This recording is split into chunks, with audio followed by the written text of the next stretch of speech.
I was a Russian major through college.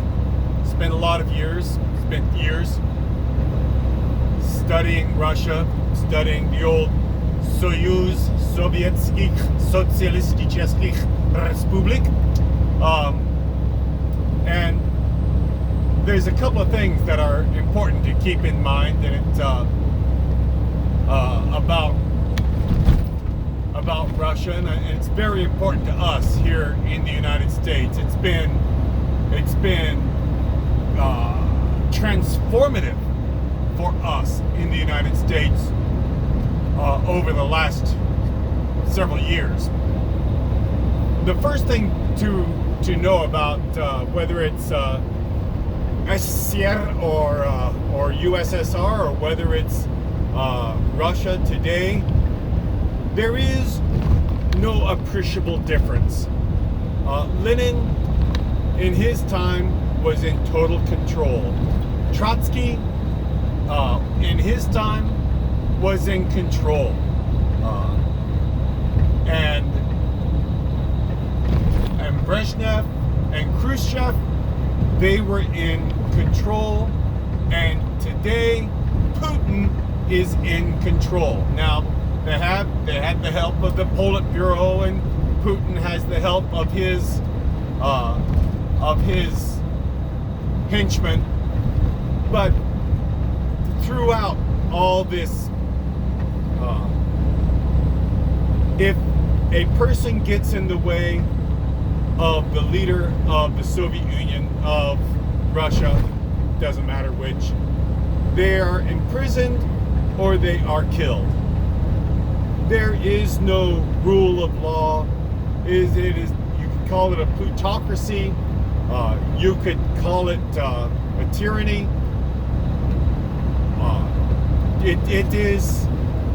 There is no difference between today and under, you can call it the old Soviet system. It was never a socialist system in Russia. It was ruled by the very top class, who were paid and had their dachas out in the country, and who were paid for their loyalty. With a centralized economic system, which guaranteed a backward economic system. So there is no change in Russia, and that significantly affects us in a way I'll mention in a moment. Secondly, Russia is not an economic superpower. They don't even begin. The GDP of Russia doesn't even begin to compare to the United States or to China, for that matter. And China is a very poor second GDP from the United States.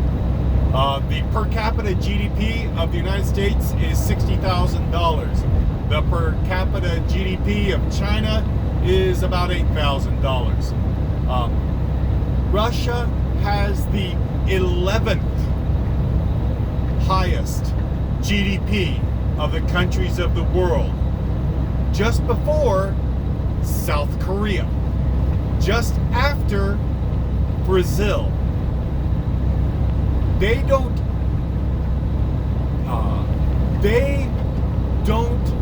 have the flexibility. They don't have the imagination. They don't have the courage to have a modern economy in Russia. It is economy that is designed to increase the wealth of the very, very, very wealthiest people, who are controlled and in the pocket of Putin. Lastly, it's ongoing. Lastly, if you have no economic power to speak of, to be able to pull strings, the way Russia has always worked since the revolution, the way they have always worked is not to modernize their own economy so that they can become a true strength, a true world power, but instead to pull down the rest of the liberal democracies of the world. They work to divide populations within other countries. They work to reduce people's confidence in their country's elections. They work to reduce citizens' confidence in their government. Always working to divide, always working to confuse, always doing exactly what President Trump did as president. Whether he's a shill or a dupe, it doesn't matter. The effect is the same. So, right now with the white supremacists and domestic terrorists that we see, Russia is very busily at work to support anything that will divide us, because division is absolutely essential to fascism. To divide us, to cause us to lose confidence in our government and in our elections.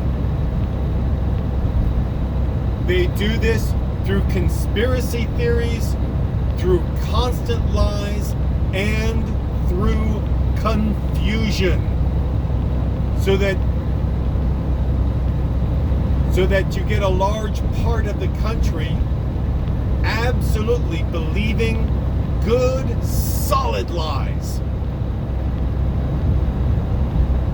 so that we cannot agree on basic, obvious, irrefutable facts, but instead have the maximum number of conspiracy theories rattling around that will tell people what they would like to hear, what they want to believe. Russia is extremely busy on it. You can see it because it's their cookbook. If you go into a restaurant and all you see is Chinese food, you can probably guess you're in a Chinese restaurant. If you go into a restaurant and all you see, everything is Thai food or Mexican food, then you can bet you're in a Thai or Mexican restaurant. When what you see is constant Russian cooked up internet practices, then you know where it's coming from. And our intelligence services have been telling us for years that they know where this is coming from. This is what Russia does. They have no ability to modernize their own economy. They're too busy stealing. The leaders of Russia and Putin and his henchmen are too busy stealing the fat off of Russia's economy and the bones and the muscle for themselves, carving up Russia for themselves and the wealth for themselves. What we're seeing is all Russia can do. All they can do is come up with new conspiracy theories, new lies to inject into our country, to build confusion, to build division, and to support lack of confidence in our government. It is what Russia does all over the world.